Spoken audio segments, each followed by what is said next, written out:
Hello there. This one is called How to Become Very Strong.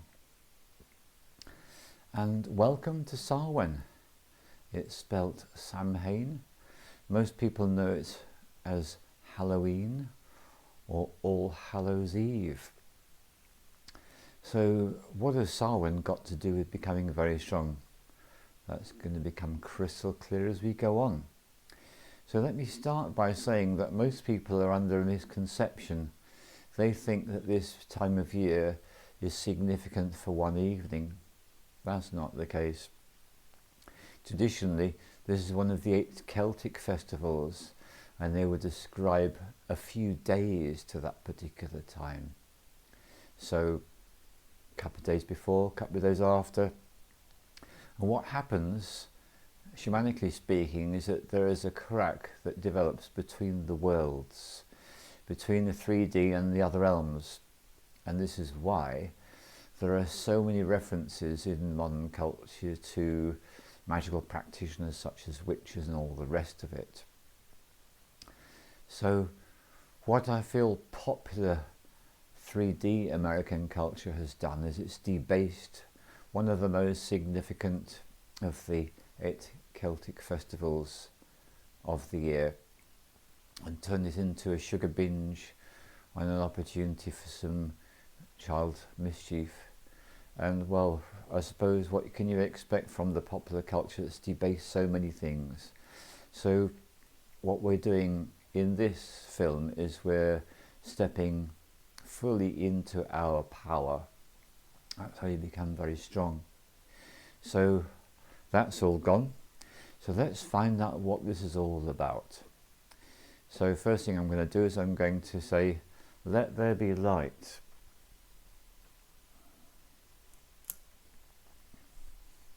So behind me is the altar to our ancestors.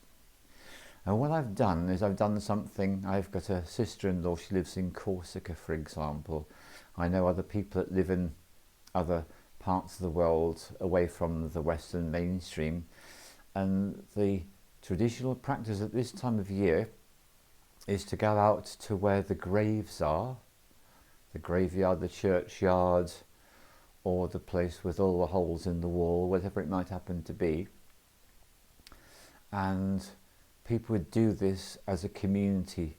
So if I think about my sister-in-law and the village, all the villagers would go out Sunday morning, most likely now, and they would take cleaning materials with them, and they would give the churchyard, the graveyard, they would give everything a good clean, a tidy up. They'd burn rubbish, and they would bring fresh flowers, and they would make it very clear to their ancestors that they love them and they honour them. Now I'm being commanded, not instructed, but commanded to give you this. This is a very, very old English expression which is still used today. If someone has died in recent times and people are having a conversation talking about them, and if somebody crosses the line, and you'll know what I mean in a moment, there is this English expression, don't speak ill of the dead. And you might wonder why that is. You might feel like, why not? Well, before this film's out, you can know exactly why not. So let's keep that in mind. And there's a reason for it. So what I'm doing is I've done the same thing. I've basically taken the altar cloth, given it a good shake, taken all the artifacts to our ancestors off, and I'm ready to start anew. And to do this, I'm going to adjust the camera angle so that you're actually able to see something.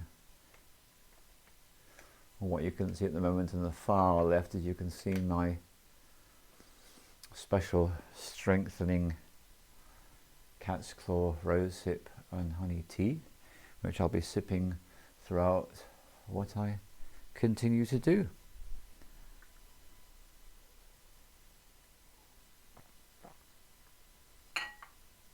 So this is a combined altar to my ancestors, my partner's ancestors, And I'm going to be focusing on mine, respecting her right to privacy. And the very first thing I'm going to want to do is I'm going to want to bring a lighted candle. And I'm going to place this lighted candle as near as I can in the centre. So I'm going to centre things with that. And it's a very traditional thing, of course, lighting a candle to those that have passed into spirit. This is extremely well known, very common, and it's an integral part of the practice of the Catholic Church, for example. Next thing I'm going to do is I'm going to light a little bit of incense. And so I'm using Palo Santo, which is a wonderful incense from South America. And it's a piece of wood that contains so many resinous oils that it produces this delightful smoke. So I'm now smudging our ancestral altar before I put any other artifacts in place.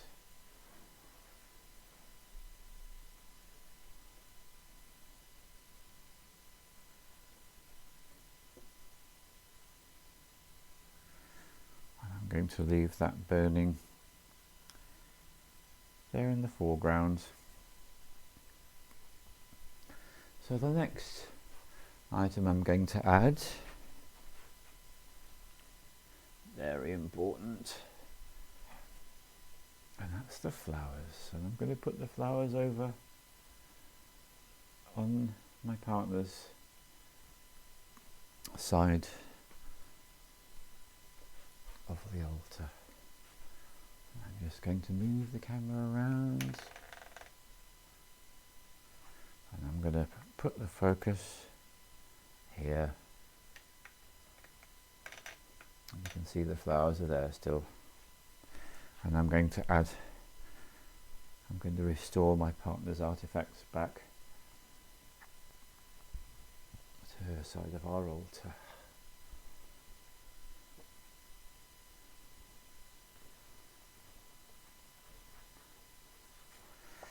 And the next thing I'm going to do is I'm going to put some words on the altar. And they say this, they say, we honour our ancestors and we thank them for what we received were their gifts. We honour our ancestors and we thank them for what we received were their gifts. We honour our ancestors and we thank them for what we received were their gifts.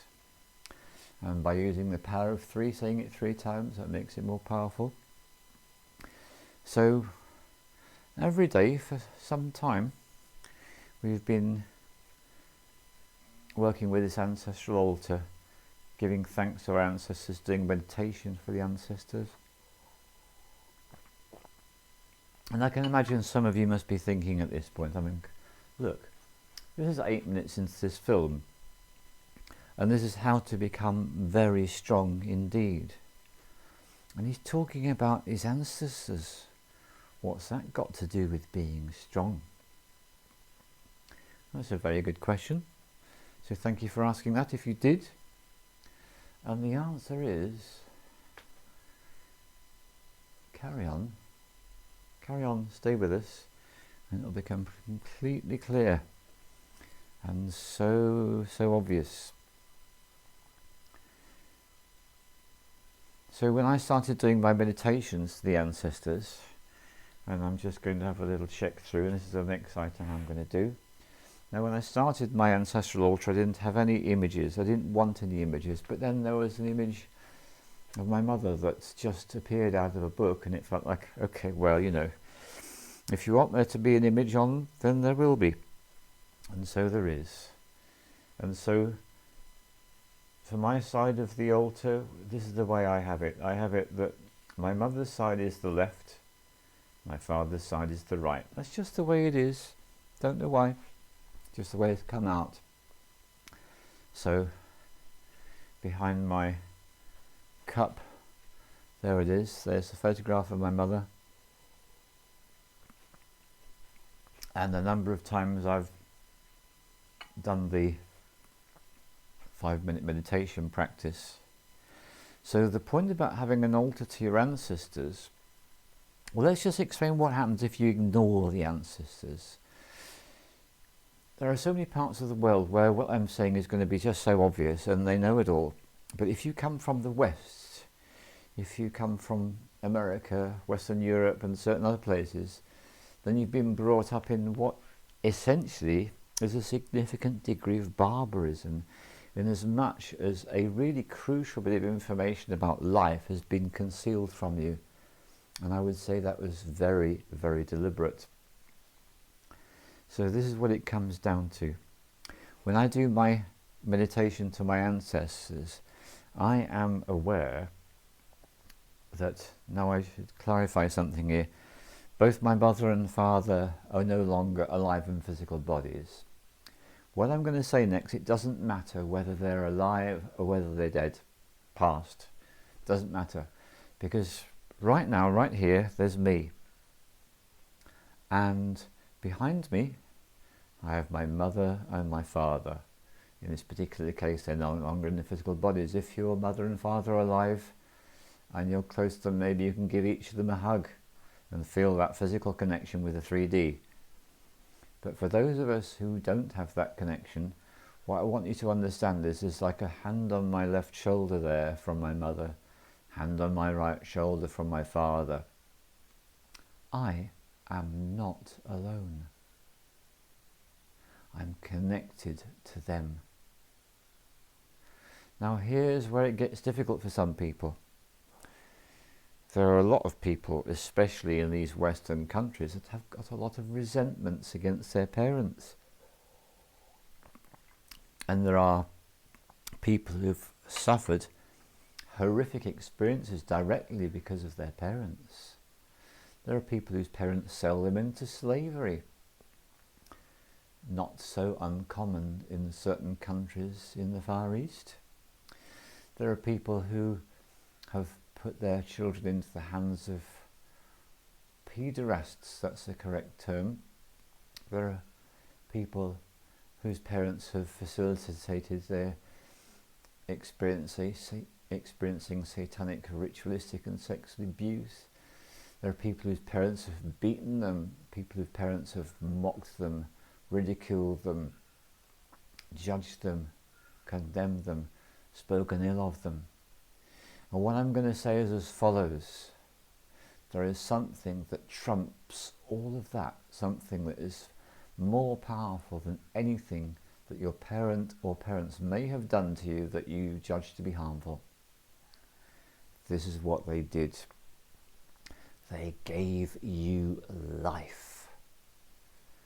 And it doesn't make any difference whether you know your parents very well or whether you didn't know either of your parents for whatever reason.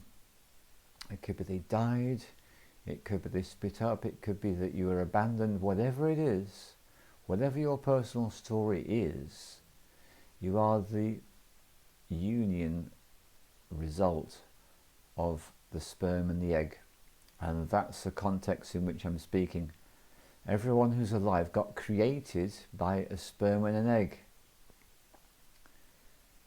and that's a really big thing. So this is why I respect and honour my father. He provided the sperm. I respect and honour my mother. She provided the egg. Whatever else they did that. And the gift of life trumps anything that they ever did. So this is what I want you to be aware of. If you are holding any resentments, any anger, any judgments against your parents, one of the very first things you've got to do is you've got to clear the decks, because you want to become very strong. The way to become very strong is to release and let go of all resentments against your parents. And then that extends outwards to your grandparents and to all your ancestors. And you want to reach the place where truly in your heart you understand that you love and honour them because they gave you life.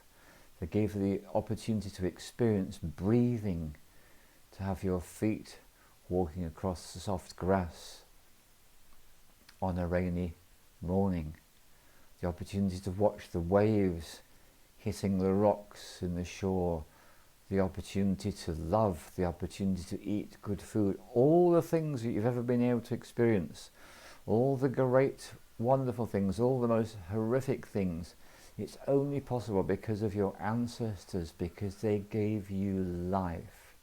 And that trumps everything. That's what I'm saying here. So, if you are harbouring any resentments against any one of your ancestors, I want you to use a practice I've explained about recently in a film, and I mentioned it's a Native American practice. It's called the giveaway. Get a piece of newspaper, get a coarse pencil, a blunt pencil, and just write out all your resentments, all your anger, all your judgments, all your hatreds. Write them all out on the newspaper. Because it's in pencil on printed ink, you won't be able to say the words. That's the whole point. When you finish, roll it up into a cone, take it outside and set fire to it and watch it burn. And you have released all of those resentments by the power of the element of fire. This is going to make you so much stronger than you were before you did that. Okay, so if you've got any issues with them, you do that.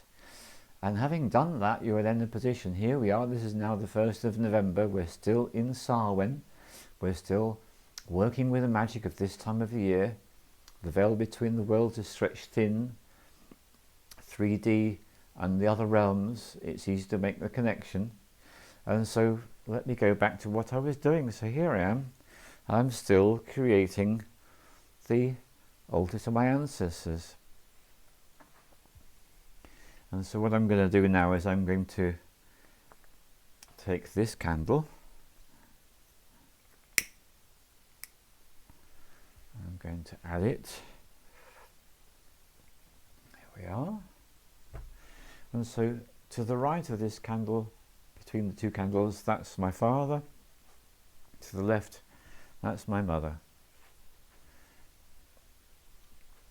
And I honour my father by laying down this ink bottle, because my father is an erudite man, a writer of reports, a letter writer, a man of letters, a man who knew his words, a reader, a self-improved man. And I also add this, which is the spirit of the yew tree, which is about sex, death and transformation.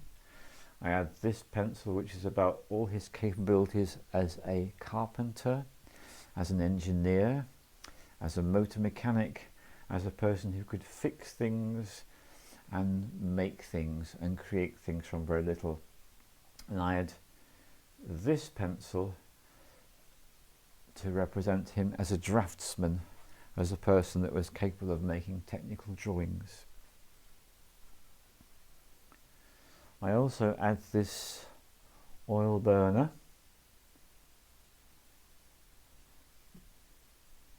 and I'm going to put it there, and this oil burner, I've got some frankincense to go with it. My father, a devout Christian, so we have the incense from the Christian church there, the frankincense, and I'm taking another little look. My father appreciated antiquity, which is covered by this ancient coin, and my father gave me the key words of what it is to be a shaman. A shaman celebrates life. So though he was a Christian, he also practiced yoga, which some Christians regard to be evil, and he had respect for shamanism, which is why this little cup that would be used for providing the brown medicine, that feels appropriate to be here too.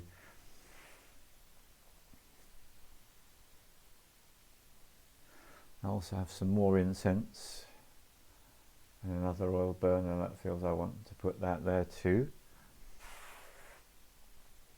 And in the foreground, to represent his faith, I have this, which is an artifact for him that definitely was one of his power objects, and he had that with him in intensive care when he died in 2010.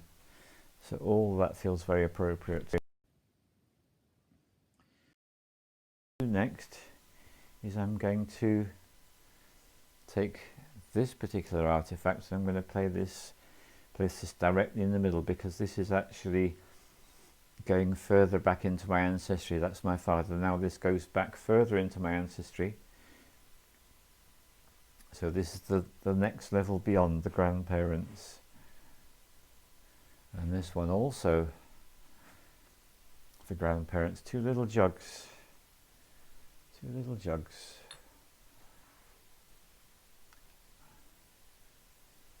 I'm going to put that one there. Right, that's it. So it's shaping up nicely, isn't it? Let me just touch on the focus. There we go. And now I'm going to start to wander over onto the other side of the altar. I placed this measuring jug, which is a little irony because my mother, such an extraordinarily accomplished cook, that she rarely needed to weigh or measure things. She was much more of an intuitive cook, but it is actually hers, that measuring jug, so that gets included. I'm putting the lighter back in the central location on the altar. As well as being a great cook, she was also an accomplished homemaker.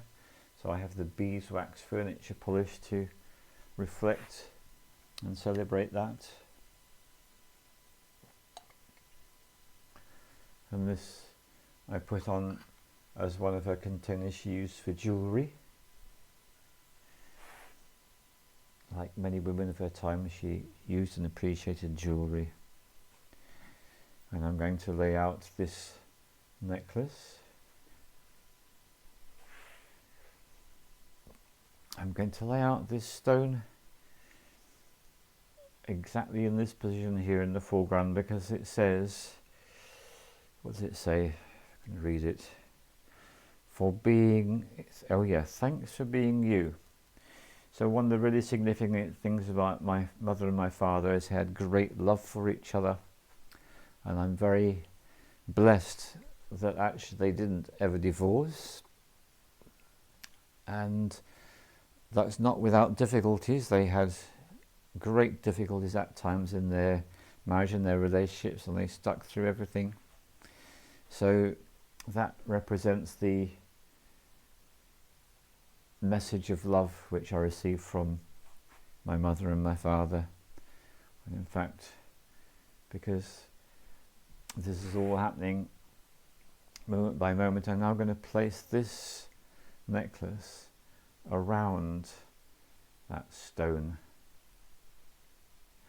And this comes from one of the ancestors further back on the timeline.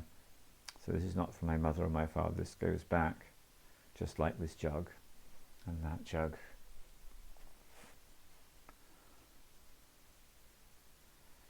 And now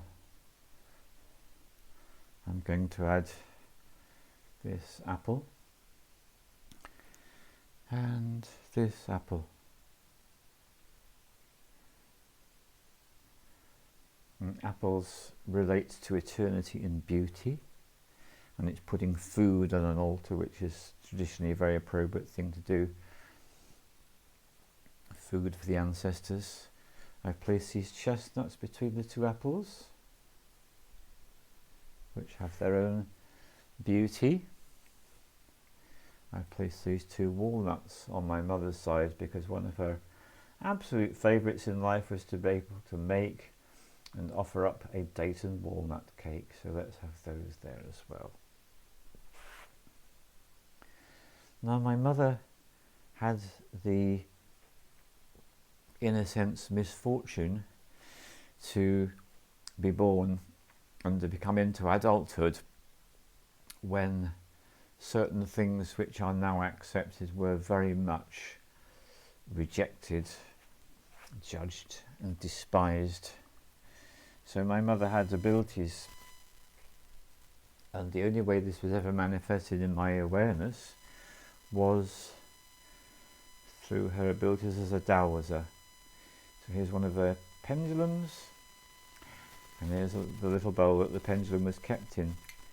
And what else is in the bowl is peas, because my mother's a great gardener and loved to garden and to grow both vegetables and flowers.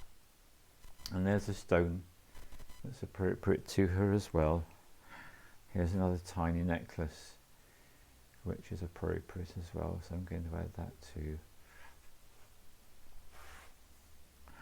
And that's all that I want to put on the ancestral altar today.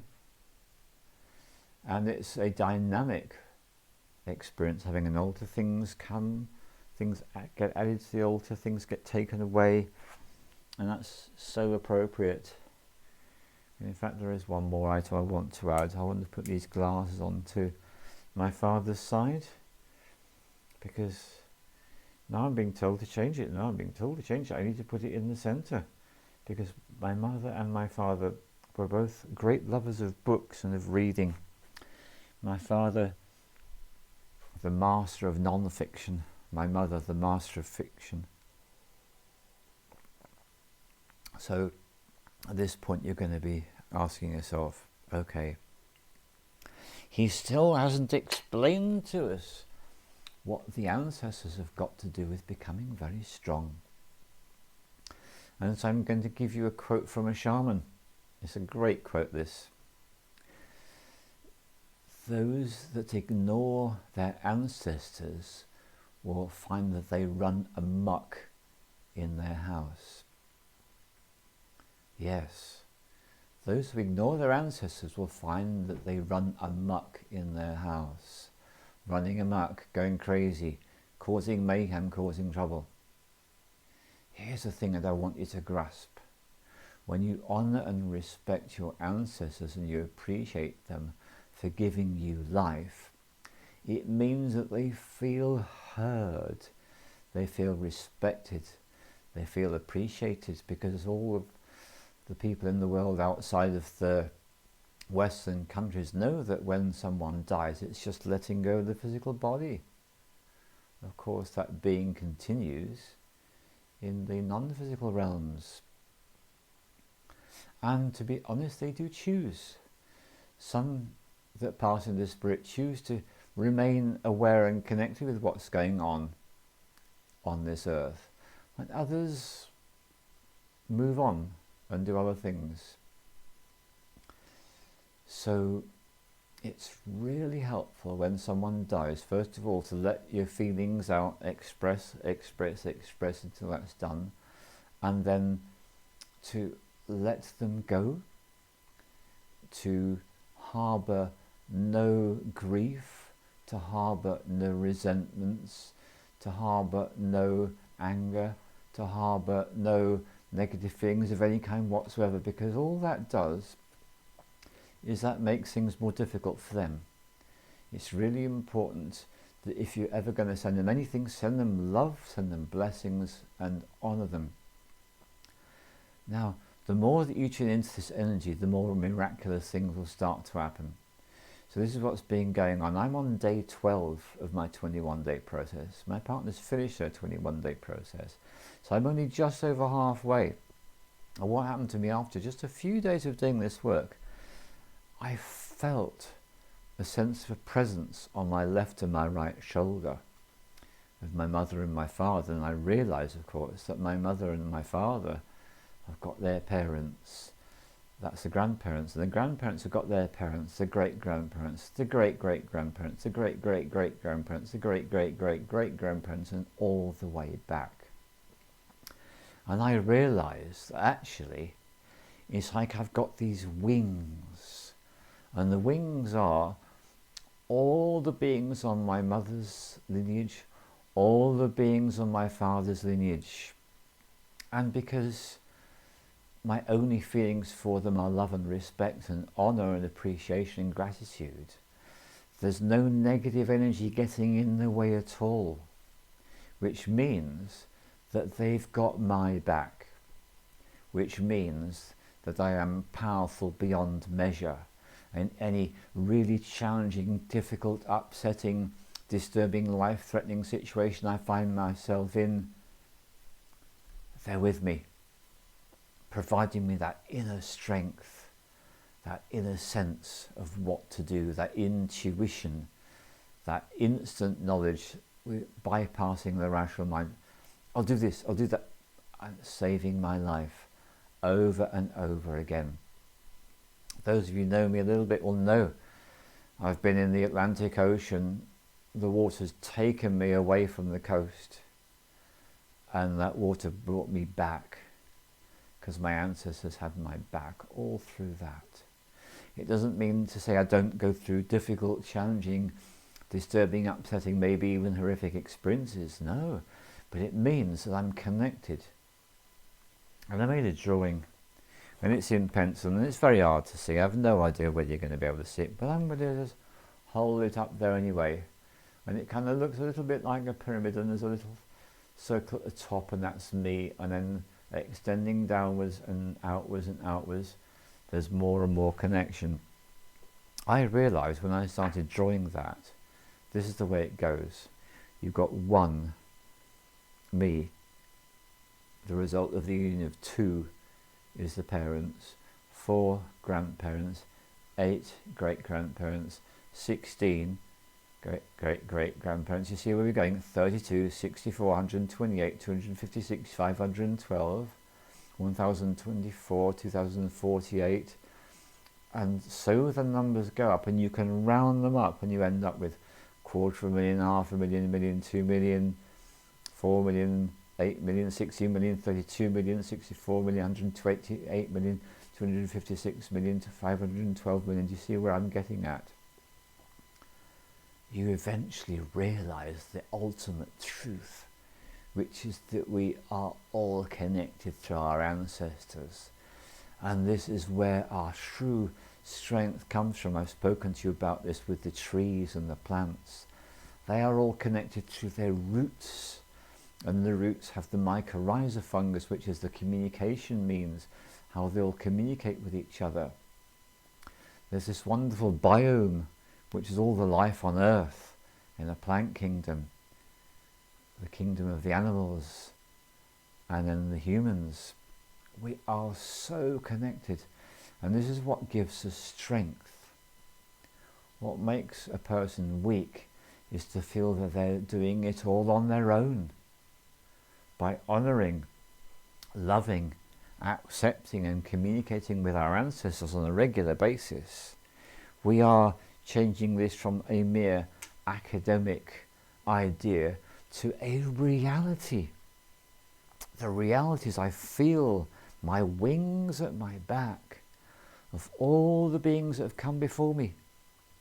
And I know, because I'm a shaman, that if there's an ancestor in the past that did some terrible things, and maybe they committed some horrible crimes and they went to prison, they did this, they did that, that's no reason for me to not want to welcome them with my loving open arms, because that's all about their journey.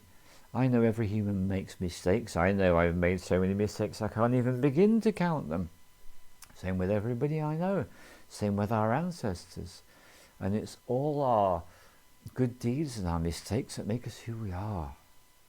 And this is where your true strength comes from. Acceptance of yourself, all of yourself. There are so many New Age people that live in La La Land. There was a film, a Hollywood film called La La Land. It was one of the most pathetic films I've ever seen in my life, because it was without substance, without form, without significance. But we're not in La La Land, we're all connected. And this is what gives us our power. And when we're in a difficult situation, there's no reason why we can't just think of our mother or our father or some member of the ancestral line and just send them a little prayer. There are some shamans and other healers who are perfectly well aware that there's one or more ancestors are actually acting as their shamanic guides. It goes this strongly. It's all extraordinary stuff, isn't it, when you think about it?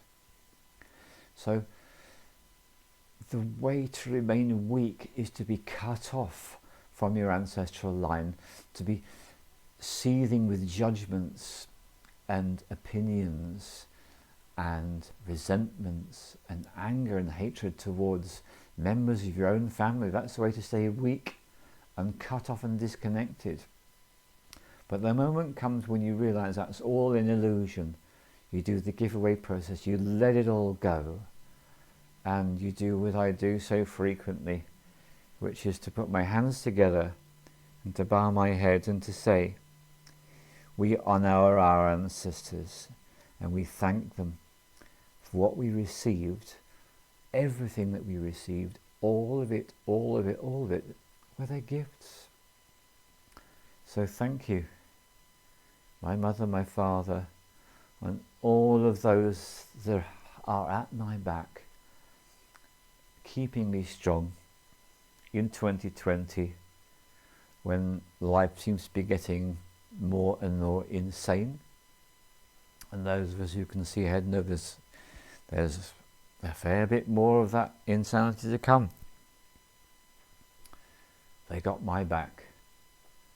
I pray that your ancestors have your back, and you can always ask them for guidance. Thank you very much. All the love.